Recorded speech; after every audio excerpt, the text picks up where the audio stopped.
2017. Good lord, not only were most 2017 games amazing, it's also been the year where I've played countless great games. When I realized how much I've discovered the past months, I felt like I needed to make a series of games I've played throughout the year. Starting today, December the 1st, until Christmas, I will post a video centered around a single month of the year every 2 days. And around New Year's Eve, I will post a final video depicting the most memorable games I've played in 2017.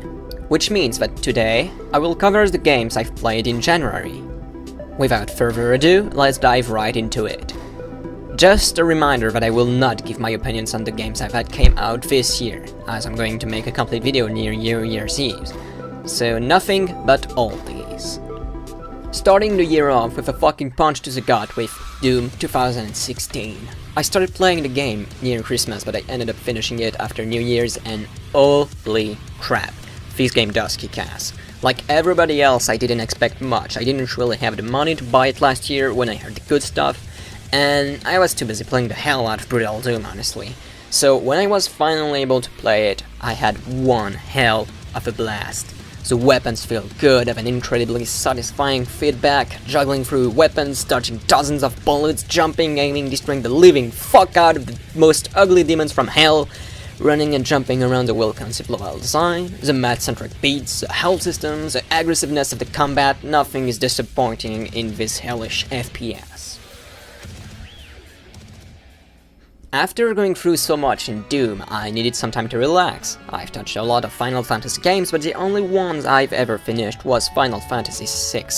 I started playing Final Fantasy 15 around Christmas as well, but since Final Fantasy 15 was so focused and similar to the first game, I thought it was about time to finish Final Fantasy 1 once and for all. I played the Game Boy Advance version and wasn't too disappointed.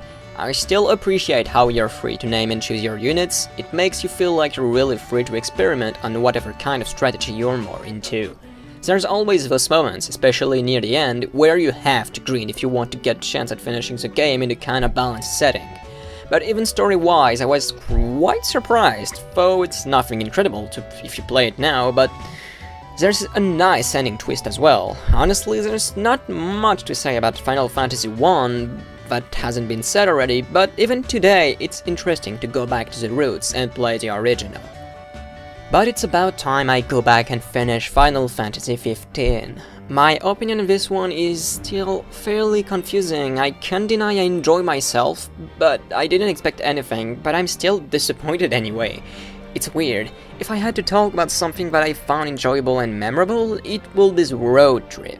Hanging out with the boys at night, cooking random stuff, button mashing my way through the combat, still hanging out with the boys in the car, kick-ass music and gorgeous cutscenes. Two bros chilling in the hot tub. And then there's all the bad stuff. Fetch quests that barely matter, linear dungeons that all look the same except for one or two, extremely forgettable side characters, barely any character development, a story that feels way too put aside, wonky controls, and truth be told, I don't recommend anyone to play this game.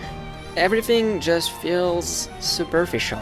Character dialogues and interactions between the boys feel genuine and well built, but everything else happens and you don't really know why or how, and it's never really interesting. Nothing interesting or new ever happens, and when they do, they never really make any sense or leave any kind of impact because you still know nothing of what's going on between the characters, the universe and all that. Because 50% of the time, you're just hanging out with the boys. It's like there's a gigantic gap between the side content and the main quest, and it just feels uncanny. Like nothing connects those two together, and nothing has depth. Of course, you can understand that when you realize that the fucking game will still get new content in 2018, when it could have been released complete and all that, but it's a mess. Final Fantasy 15 has been a titanic mess from the first day it's been announced, as Final Fantasy Versus 14. And I can't wait until they move on from that. So please, Final Fantasy 16, please don't be a disappointment. Then I played my most favorite of this month, Valhalla. It's gonna be hard talking about everything that's good in barely a few minutes, and I might do a review someday anyway, so I'll keep it short. Valhalla is a bartender simulation visual novel game. You mix drinks, listen to people, and that's about it. And that's what's cool. Every characters, in contrast to Final Fantasy XV, are extremely well built and all have really distinct personalities. Even the most obnoxious ones are charming. They have something unique that you can't find in other customers. Everyone else is lovely, from Dorothy's carefree speakies to the boss's adorable dorkness to Jill's composed personality and interesting backstory. There's plenty of colorful characters in this cyberpunk setting. The game is written so well, you can't see time pass. The game looks pretty as hell, the music is varied and fun, everything about this game screams good vibes while still creating a serious tone when it needs to, and knows how to deal with gravity throughout its quality of writing. Everything feels genuine, and the futuristic setting seems extremely possible. There's no real incredible technological advancements, aside from AIs that are way too real, but it's more about the social and cultural side of this usual cyberpunk tone. Things pass by extremely fast, there's a lot going on, and everyone's life is pretty busy.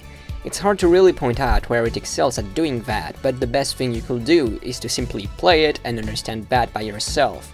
Get a drink, sit back, and enjoy yourself playing through one of the best things that came out in 2016. It's time to dive right into the last game I played in January, Snatcher.